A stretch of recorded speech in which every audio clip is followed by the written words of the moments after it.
ou rien. Être dîme jusqu'au bout. Si tu n'es pas Gémeaux, tu le deviendras. Ah oui, reventez-vous la vie. Je suis palmolive, ça se lit sur mon visage. Attendez, il y en a encore. Ah oui, la publicité du 4x4.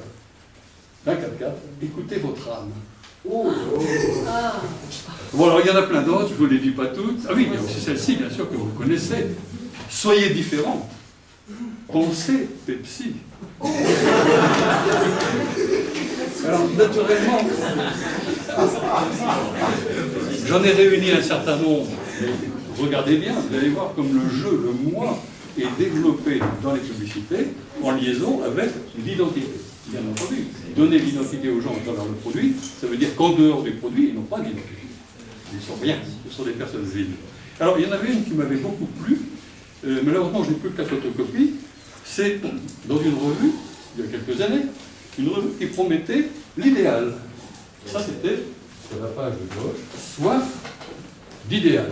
Vous voyez une jeune fille, comme j'en rêvais quand j'avais déjà 15 ans, voilà, et naturellement, qui tend vers le 7e ciel, pour moi, et que j'ai rencontré d'ailleurs, nous vivons ensemble, nous avons 3 enfants et 9 petits-enfants. Donc, voilà, soif d'idéal. Alors, naturellement, on devait dire comment désaltérer cette soif. Alors, à la page de droite, on explique. Ça devient fin d'essentiel. C'est fin d'essentiel. Je ne raconte rien, Alors, comment est-ce qu'elle va finir? Alors, voilà le texte qui explique. Envie d'être moi. Et là, je ne mot. Envie qu'on pense à mes fins de mois. Enfin, moi, c'est pas tellement mon fin. Envie de m'y retrouver. Mais surtout de me retrouver moi. Envie d'être exigeant, sourcilleux, économe, dépensier. Remarquez que c'est une femme qu'on a vue, c'est un homme qui parle. C'est bizarre. Si je peux, quand je veux, et surtout, envie d'être heureux. Il paraît qu'il y a des endroits où on peut faire comme ça. Et rester soi. J'ai envie.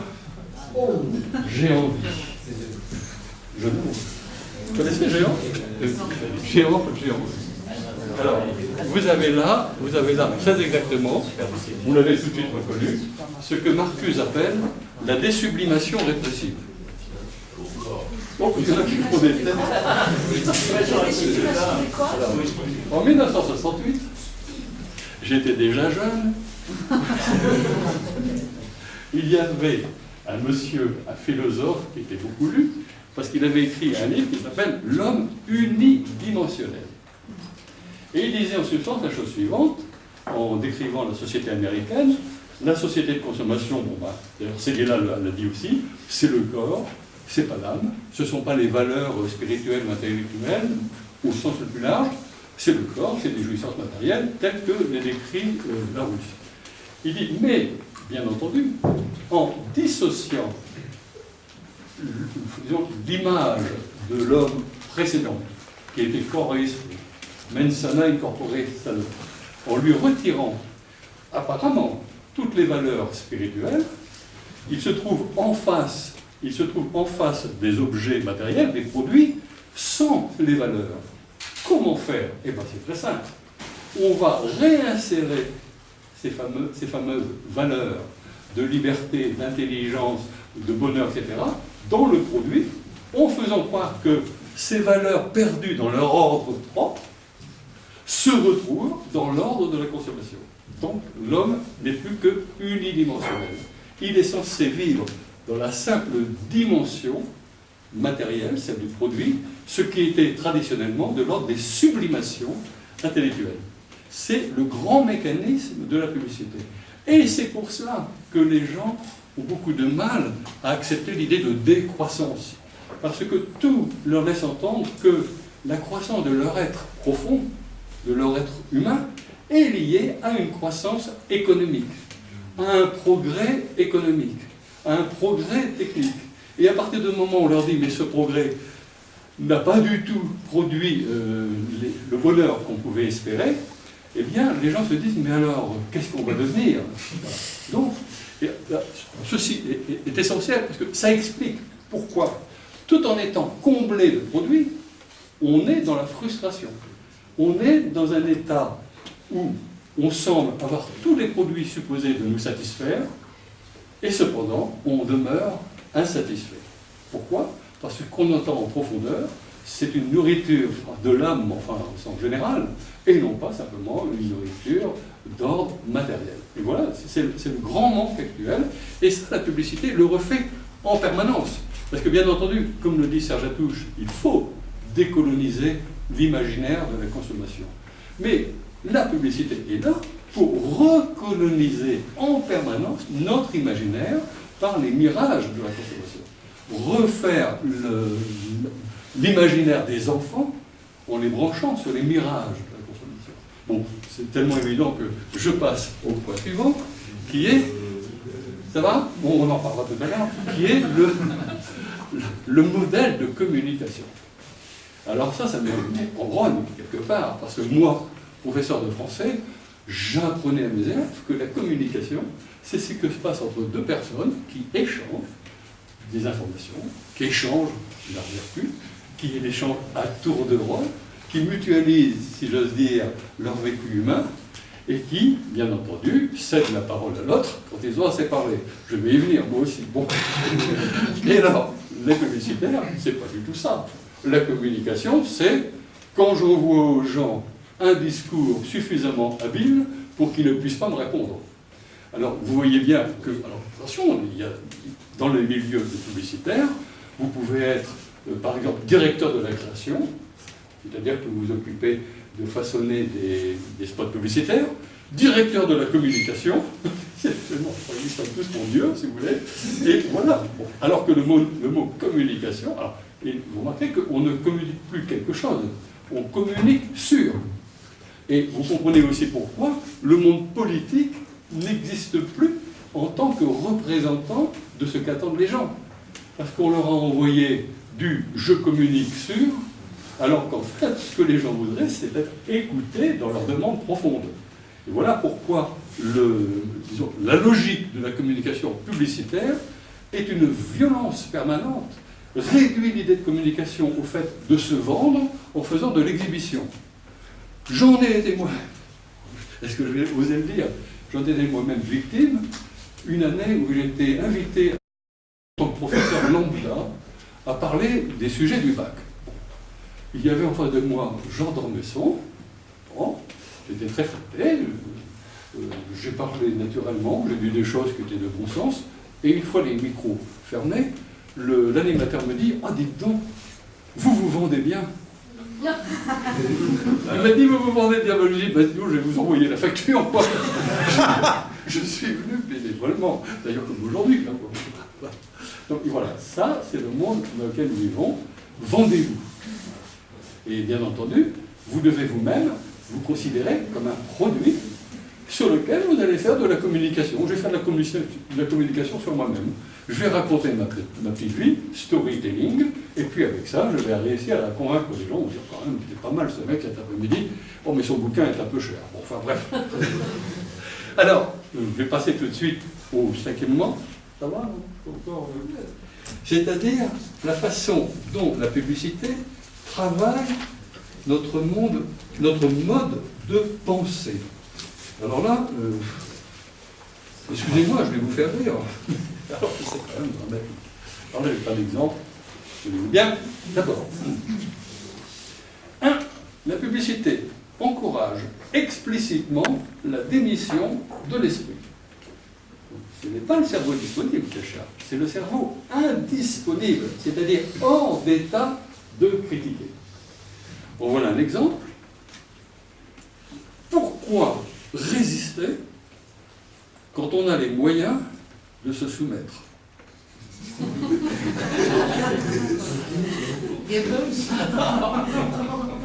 C'est pas moi qui dis. Tant qu'à subir la publicité, autant l'aimer. J'ai dit ça pour le réveiller. Hein. Laissez vos sens prendre le pouvoir. Je vous l'ai dit tout à l'heure, la vérité c'est bon pour la santé. Deuxième élément, chaque fois que la publicité utilise le mot esprit ou le terme pensée, c'est toujours à propos d'une conduite d'achat. Exemple, l'esprit Chopi, pense à ce que tu bois, Gloria, le concentré d'idées, l'esprit frais, l'esprit d'aujourd'hui, Fleury-Michon, la caisse d'épargne, ils ont changé, mais c'était comprendre les gens pour comprendre l'argent. Je vous ai dit soyez différents. Alors vous avez aussi bien entendu un slogan que vous avez entendu, je pense, si vous avez de la mémoire. Je suis en Europe, donc je pense en euros. Voilà quelques exemples, il y en a plein d'autres. À un moment, j'en ai lu, je n'ai même pas en tête, quelqu'un qui dit, mais finalement, la publicité ne cherche pas à vendre des produits maintenant, elle cherche à vendre du sens. Oui, carrément. Ah oui, les gens ont besoin de sens. Donc on ne va pas se contenter de leur vendre des produits, on va leur vendre du sens. Parce qu'ils ont besoin d'avoir l'air de comprendre quelque chose, de progresser intellectuellement. Moi, là, je suis venu vous vendre du sens. Gratuitement. Alors ensuite, ça n'est qu'un début, la publicité se livre, bien entendu, à des moyens qui sont des moyens tendant à court-circuiter la réflexion rationnelle, la réflexion critique. Par exemple, la visualisation à tout prix. L'image règne en publicité. C'est l'image qui, en tant que telle, a une puissance d'adhésion que vous ne pouvez pas, quand vous la recevez, que vous ne pouvez pas, disons, éloigner de vous. Vous ne pouvez pas distancier. L'image est quelque chose qui entre dans votre flux psychique directement. Edgar Morin disait cela à propos de la magie du cinéma. Ce qui est très fort dans le cinéma, quand on est dans une succession d'images, c'est qu'elles entrent dans le flux naturel de nos pensées et de nos images, de telle sorte qu'il est très difficile de les mettre à distance et de, finalement, se défaire de ce à quoi elles nous portent. Même chose pour une certaine musique rythmée. Bien sûr, le rythme, c'est une bonne chose, la musique, c'est une chose extraordinaire, mais il y a quand même quelque chose dans la musique qui tend, si j'ose dire, au niveau rythmique, au niveau viscéral aussi, de vous emporter bien au-delà de ce que vous voudriez faire. Par exemple, un philosophe comme Yankelevitch détestait la musique allemande à cause du nazisme et des musiques dont il se servait pour faire marcher au pas les soldats. Et il disait, Yankelevitch, philosophe, disait, il y a quelque chose de paradoxal dans la musique, c'est qu'elle nous entraîne, elle joue sur nous indépendamment de notre capacité intellectuelle. Bon, c'est pas vrai de toutes les musiques, il y en a qui disent que Jean-Sébastien Bach fait penser. Mais je vous signale quand même que il m'est arrivé de faire un voyage de classe avec les élèves qui mettaient de la musique techno, et au bout d'un certain temps, les trois profs que nous étions, vous ne pourriez pas changer un peu de musique? Alors ils nous ont concédé un quart d'heure, on s'est dit, allez, on va prendre les 4 saisons du Vivaldi. On a pris les 4 saisons du Vivaldi. Et au bout de 10 minutes, ils nous ont dit, ça nous prend la tête. Toujours est-il que la musique est quelque chose, alors bien entendu, les leitmotivs en musique, on appelle ça, je ne sais plus, il y a un nom technique qui m'échappe, mais ça va arriver. Alors, je vais en venir maintenant à un autre aspect de la rhétorique publicitaire, qui est l'emploi des figures de style que sont en particulier la tautologie et le principe de contradiction. Alors, naturellement que je la retrouve, vous savez bien entendu, bon, on va commencer par le principe de contradiction. Voilà quelques slogans publicitaires. Canderel, ça ne change rien, et c'est ça qui change tout. Vous avez dit tout à l'heure que le mot changement, il faut bien entendu qu'il soit. Bayard Presse, ça vous change des livres. Chopi, la tradition, c'est tendance. La laitière, le fromage blanc de campagne, ce qui est nouveau, c'est qu'il est comme autrefois. La bourse, exhibant le marteau et la faucille, et si la bourse profitait à tous. Un vêtement a pour slogan la mode de l'authenticité. une campagne CFDT a pour slogan « Ceci n'est pas une publicité ». Vous allez naturellement comprendre plus facilement le slogan en perse, même mouillés, ils sont secs. Et alors j'ai parlé tout à l'heure de Palmolive, qui a aussi quand même fait quelque chose de brillant. Quand il n'y en a plus, il y en a plus. Ça, bon, alors c'est pas la peine que je poursuive ma démonstration, vous êtes déjà complètement imbibé de cette espèce de... Alors j'ai aussi la tautologie. Alors vous savez ce que c'est que la tautologie? C'est cette figure de style qui consiste à définir le même par le même. Exemple, De Gaulle qui dit « La France, c'est la France ». Et c'est très risqué de sa part, parce que ce que ça veut dire en profondeur, c'est la France que j'aime, la France idéale, etc. C'est la France. C'est-à-dire la France qu'il définit autrement en disant « les Français sont des veaux ». Vous voyez que bon, il y a aussi un slogan publicitaire qui dit « parce que la femme est une femme ». Alors c'est un slogan extrêmement vicieux, puisque ça veut dire la femme traditionnelle est supposée être quelqu'un qui adore les produits de beauté, etc. Et alors naturellement, le produit de beauté que je vous propose est un produit qui va rendre la femme encore plus féminine, il se peut. Voilà. Donc, parce que la femme est une femme. Alors, j'en ai quelques autres. La Super 5, plus 5 que la 5. La 205 GTI, plus GTI que jamais. Ford, encore plus Ford. Philips, la lumière qui démode la lumière. Café Grand-Mère, noir, c'est noir. Heineken, la bière qui fait aimer la bière. Le journal du dimanche, il est seul parce qu'il est unique. Et puis alors celle-là, justement, à propos des femmes, c'est possible. J'en ai cité une autre, celle-là est encore meilleure. Cette année, je ne sais plus quelle année c'était, les femmes ressemblent à des femmes. Alors c'est important, parce que faut quand même, si vous êtes femme, imaginez-vous un peu dans la peau d'un homme ou d'un garçon. Peut-être un peu désorienté parfois. Là, il arrive dans l'année, cette année, les femmes ressemblent à des femmes. Pas de problème, je ne me tromperai pas. Bon, alors j'ai l'air pas très sérieux, excusez-moi. C'est parce que j'ai bu tout à l'heure. Je vais arrêter là. Vous avez bien vu qu'à tous ces niveaux, la publicité est une entreprise qui finalement pénètre dans les esprits, mine de rien, et les habitue essentiellement à se soumettre.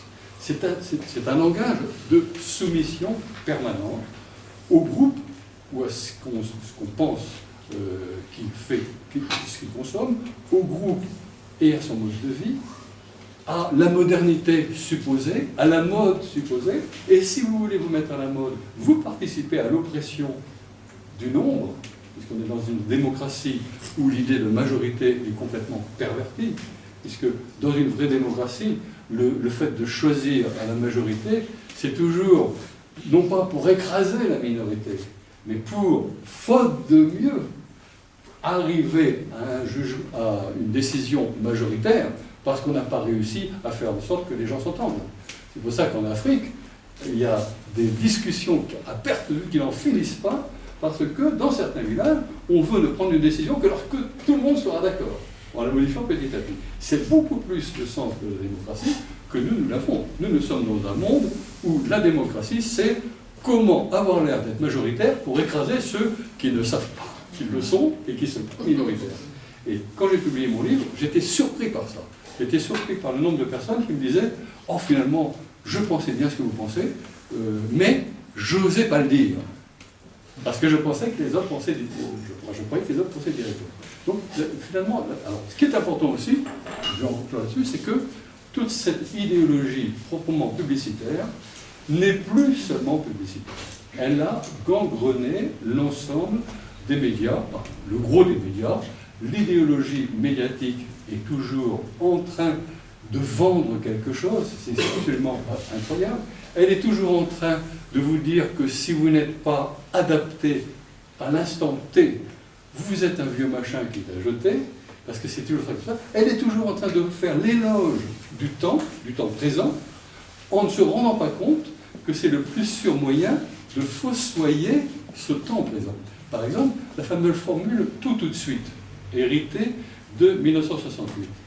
Si je vous donne tout de suite, aujourd'hui dimanche, ça veut dire que je vais vous offrir lundi, puisque lundi est après dimanche. Mais si je vous donne demain, dans aujourd'hui, il n'y a plus de futur pour vous. Et donc, la logique du tout de suite, c'est que si vous avez tout de suite, vous mourrez demain, enfin ce soir. Et c'est tout le temps comme ça. C'est pour ça que l'hédonisme publicitaire, mais vous regardez, j'en ai vu encore un exemple tout à l'heure, c'est Walt Disney qui disait c'est déjà enfin Noël, et puis le 9 novembre. Donc on peut avoir Noël le 9 novembre. Mais alors il n'y a plus d'attente de Noël. Quand j'étais tout petit, il y avait l'attente, encore plus petit que ça, hein, bon, il y avait l'attente de Noël, l'attente des cadeaux, mais l'attente des cadeaux, bon, ça devenait du Père Noël, c'était quelque chose auquel on pensait depuis des semaines. On avait mérité plus ou moins quelque chose. Ça ne tombait pas comme ça gratuitement. C'était une attente, et c'est cette attente d'ailleurs qui fait partie du désir et qui produit un gros bonheur. Un désir satisfait sans qu'il n'y ait eu d'attente, c'est un désir qui ne rend pas heureux, parce que, bien entendu, ça n'est qu'une envie. Alors justement, vous voulez peut-être, puisque vous êtes tous cultivés, de Ronsard qui disait « Cueillez dès aujourd'hui les roses de la vie », maintenant c'est « Cueillez dès aujourd'hui les roses de demain ». Et demain, il y aura donc plus de planète. Nous allons vers l'effondrement. J'arrête là. On applaudit.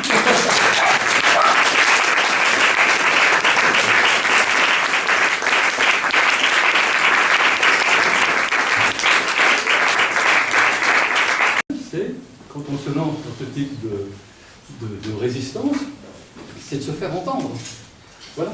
Et donc de risquer, en allant dans les médias, de se faire entendre en étant déformé. Par exemple, vous allez voir, c'est arrivé de multiples fois, des tables de 4 ou 5 personnes où vous êtes l'anti-publicitaire de service, avec des gens qui sont bien dans le système, à qui on prête davantage la parole qu'à vous, et le résultat, c'est qu'on dit « Oh, il y a quelques illuminés extrémistes qui sont contre la consommation, mais le gros du public est resté quand même fidèle, il attend la croissance, la consommation. » Voilà, c'est ça. C'est le gros problème. Et en même temps un piège, si vous voulez, parce que vous pouvez très bien passer brillamment dans les médias, et puis bon, voilà. D'autant plus que les gens sont ambigus. Et alors c'est là où on a à se regarder soi-même, c'est que moi aussi, je suis toxico-dépendant, par exemple, en ce qui concerne les événements. Je n'ai pas eu le temps de le dire tout à l'heure, mais parmi les éléments que la publicité se donne, naturellement, c'est de lancer le produit comme des événements. Mais en même temps, on voit bien que les médiaticiens lancent les événements comme des produits. Et la boucle est très vite bouclée lorsque finalement les animateurs de radio et télévision sont en même temps des gens qui vendent des produits et qui se servent et qui vendent des événements. Et c'est la même logique qui fait que l'événement n'est plus qu'un produit commun. Et vous apercevez que lorsqu'on est en été, il y a de moins en moins d'événements. C'est bizarre. Voilà. Parce qu'on est heureux. C'est pour ça que les politiques s'entourent de plus en plus de communicants. Oui, pardon. Je dis les politiques s'entourent maintenant que de communicants. Oui, bien sûr. C'est avec, on ne va pas directement, on a même des entreprises, on a affaire qu'à leurs communicants. Oui. Bon. Qui communiquent sur. Oui. Et qui conseillent mal, c'est surtout pour les politiques. Oui. Et moi, dans le sein des études en économie, j'ai vu certains travaux qui faisaient état d'une relation entre bonheur et croissance. Est-ce que je sais pas si la relation entre des économies, j'ai plus les noms, il y a assez longtemps, qui essaient de faire mettre en relation le bonheur et la croissance, notamment les parents, plus ou moins les pays européens avec les pays oui, comme j'avais dit tout à l'heure, par exemple, avec le mythe du progrès fondé sur un certain nombre d'inventions technologiques. C'est vrai qu'il y a des technologies qui sont extrêmement fortes, compliquées, mais ce n'est pas parce que quelque chose est techniquement évolué ou en progrès que l'usage qu'on va en faire va nous rendre plus heureux. C'est là où est le problème. On croit toujours qu'on confond toujours évolution et progrès. Ça, c'est vraiment une confusion systématique au niveau des médias. Voilà. Il y a on voit bien qu'il y a des gens qui vivent avec des niveaux de consommation bien moindres, avec des outils beaucoup moins élaborés, et qui finalement les maîtrisent mieux et sont plus heureux avec. Mais bon, il n'y a pas de rapport direct entre les deux. Et bon, on pourrait en parler longtemps, mais quand on bon, je fais aussi partie, vous avez, je pense que vous connaissez, vous avez connu la revue Casseur de pub, vous lisez peut-être le journal de la joie de vivre qui s'appelle La décroissance, et qui est totalement complémentaire de ce que fait RAP, parce que bon, ça, la création du journal La décroissance, comme vous le savez, enfin je vous le rappelle si vous ne le savez pas, ça vient d'un publicitaire qui à Lyon travaillait chez Publicis durant la semaine et qui militait dans des réseaux écolos le week-end. Et un beau jour, il s'est dit, ce que je fais en tant qu'écolo, ça va directement dans le sens contraire de ce que je fais en tant que publicitaire. Il était quand même directeur artistique, donc d'ailleurs c'est lui qui a fait cette rentrée sans marque que vous voyez là-bas, ou Arrête de consommer, qui est là. Donc, tout ça, c'est lui qui a fait ça. Et alors un beau jour, bah, il a fait le pas, il a dit j'arrête, il s'est mis à vivre au SMIC à peine, et puis il a lancé la revue Casseur de pub. La revue Casseur de pub a été lancée en 99, fin 99, et avait produit un petit spot publicitaire de 30 secondes qui montrait la Terre qui, à force de manger, éclatait. Et naturellement, cette spot publicitaire a été refusée par la régie publicitaire des chaînes télé, au prétexte qu'il ne vendait rien. alors qu'il y a des publicités dites d'intérêt général qui, elles, ne vendent rien non plus. Bon, voilà.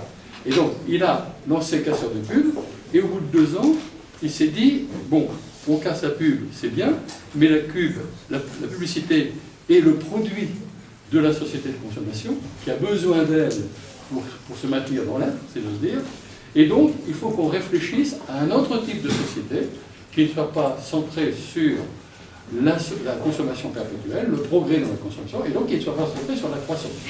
D'où l'idée de faire une revue qui s'appelle La décroissance. Moi, à cette époque-là, j'ai reçu quelque chose d'important. J'avais fait, si j'ose dire, j'avais viré ma cutie en ce qui concerne la publicité, mais en ce qui concerne le type de société, je n'étais pas encore prêt à penser qu'une société de décroissance, non seulement était désirable, mais allait se produire de toute façon, compte tenu des limites naturelles de la croissance. Et effectivement, moi j'aurais aimé qu'on mette un trait d'union entre dé et croissance, pour signifier que ce contre quoi l'on s'opposait, ce n'était pas sur l'idée de croissance, tout le monde veut croître, tout le monde a envie de devenir, sinon plus, du moins mieux. Et même, on le désire tellement qu'il arrive à un âge où on s'aperçoit qu'il y a une décroissance inévitable. Donc moi, je viens d'entrer pour ma 75e année, et je me dis, quand même, j'ai encore un peu de chance, parce que mes neurones ne sont pas complètement encore estompés, mais ça va venir, oui. Donc j'ai pas envie de décroître. Personne n'a envie de décroître. Mais par contre, adhérer à la décroissance économique, ça, c'est bien entendu quelque chose d'autre. Oui. Je crois que vous avez écrit sur George Orwell. Pourriez-vous nous en dire quelques mots sur le rapport de l'œuvre de George Orwell et l'aliénation publicitaire? Oui, alors ce qui concerne George Orwell, j'avais l'habitude d'enseigner dans mes classes deux livres fondamentaux du XXe siècle, Le meilleur des mondes et 1984. Comme j'avais écrit avec un ami, un Jacques Brel, dans la collection Profil d'une œuvre, en 1979, chez Atier, j'ai proposé qu'on fasse ensemble un profil d'une œuvre sur 1984. Ça nous a été refusé. On nous a dit pourquoi. Restez assis. Un représentant a dit 1984, En 1985, ça sera dépassé. C'est des choses qui ne s'inventent pas. Je vais vous en donner une autre. J'ai fait avec cet ami un ouvrage sur Jacques Brel qui était terminé en 1973. En 1976, comme ça ne paraissait pas, on est allé voir le directeur des éditions Atier.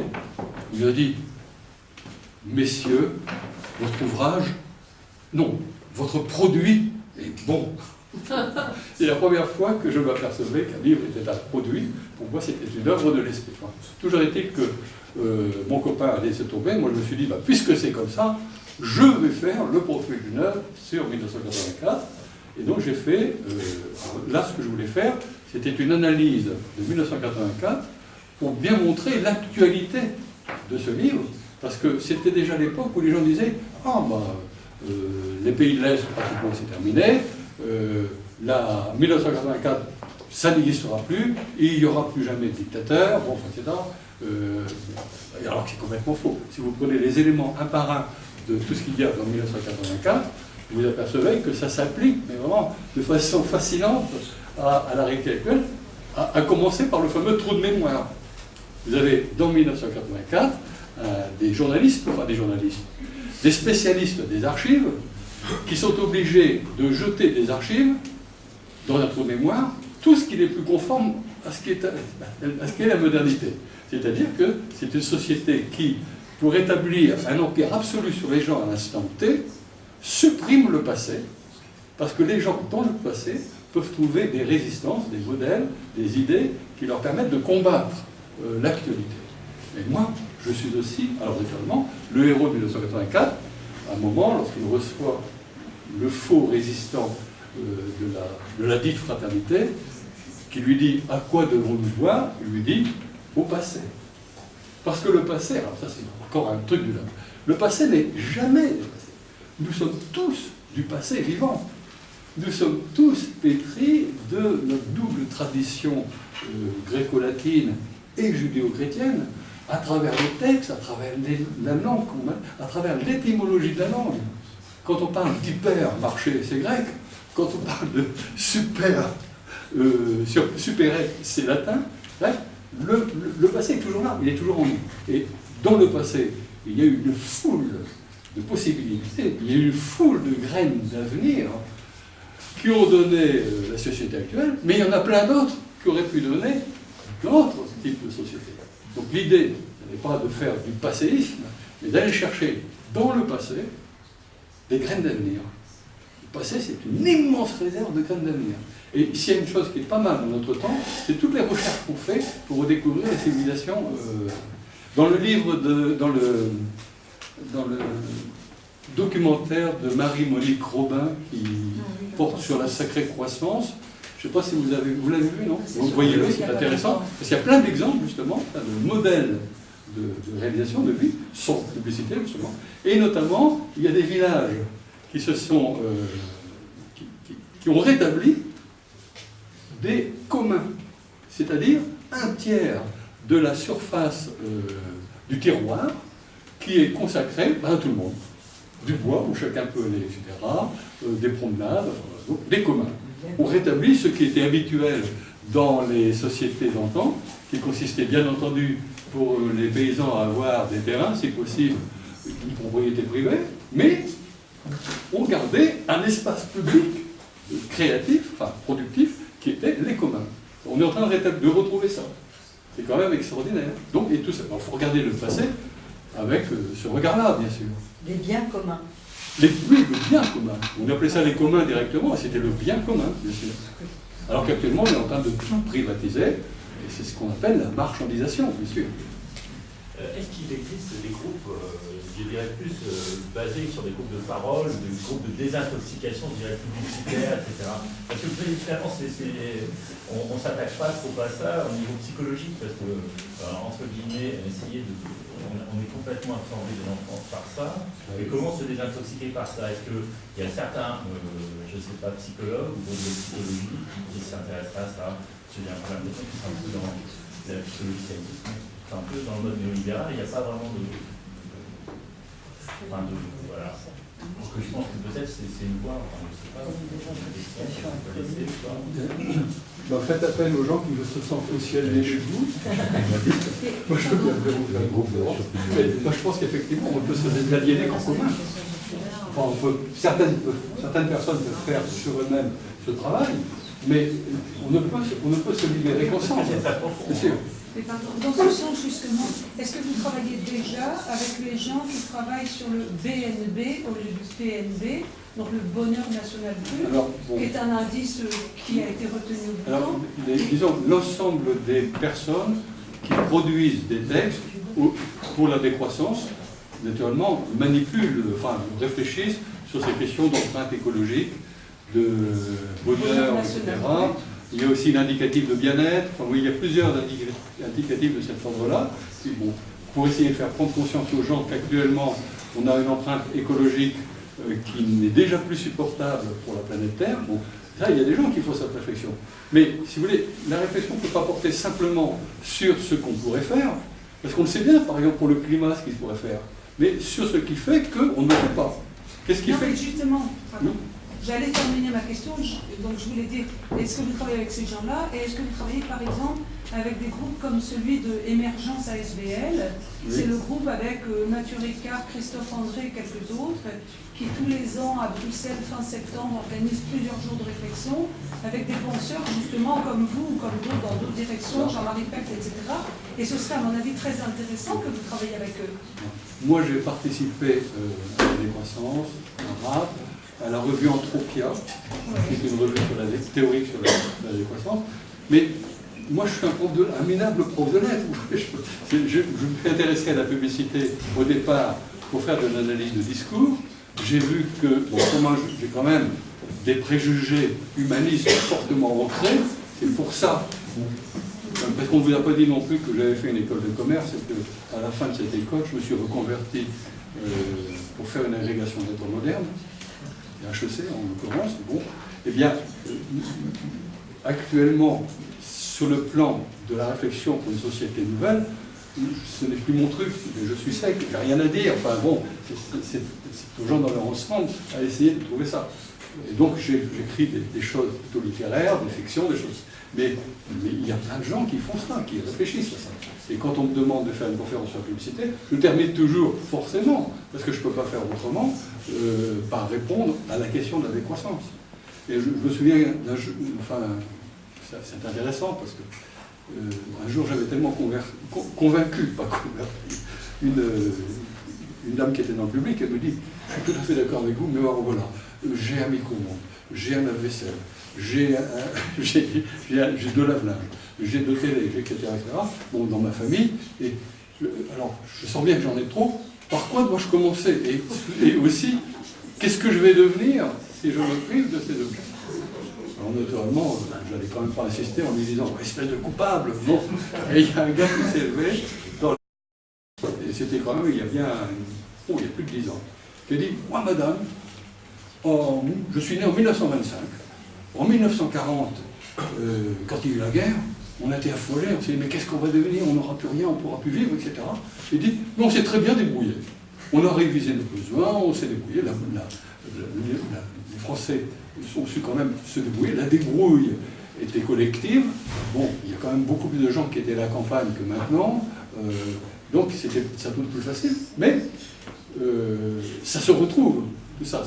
Et alors, mais la plupart des gens que je connais qui réfléchissent sur le problème de la décroissance disent, 1, elle est éminemment souhaitable, 2, il faut la préparer, parce que si elle nous tombe dessus, ça va être une catastrophe, 3, les dirigeants le savent, mais ils n'arrivent pas à le croire, ils ne peuvent pas faire autrement.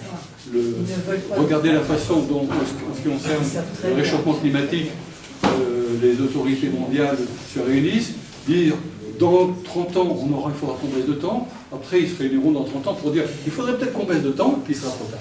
Donc la plupart des gens qui sont un peu sérieux sont pessimistes dans la mesure où ils disent il y aura forcément une société de non-croissance, de partage, mais il faudra qu'il y ait une catastrophe avant, parce que sinon les gens ne pourront pas d'eux-mêmes faire non pas rétrograder, si vous voulez, mais revenir au rond-point à partir duquel on a pris la mauvaise direction pour en prendre une autre. Oui. On a quand même eu quelques catastrophes, je pense notamment de du nucléaire, donc ça représente aussi l'apogée dans le système de la consommation, l'électricité qui nous est vendue comme l'électricité pas chère, etc., etc. On a quand même eu plusieurs catastrophes, de la plus ancienne, Fukushima, de la Tchernobyl, en passant par ce qui s'est passé au Japon. Oui.